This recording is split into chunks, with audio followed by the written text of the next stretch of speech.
શું વાગ હતો એ બળદનો? રસ્તે રખડતા પેલા કુડા કચરા ખાતા આજ બળદ કર્યા. એકવાર એક બળદ એમ કહેવાય એક ગાય પાસે, મા પાસે.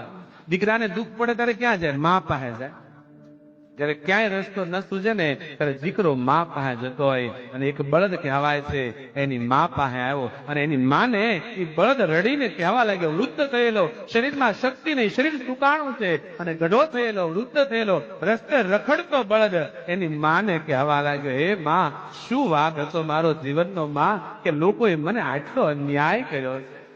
આંખોમાં અશ્રુ સાથે બળદ માને કહેવા લાગ્યો, आप सीता चाय पाड़ परसवा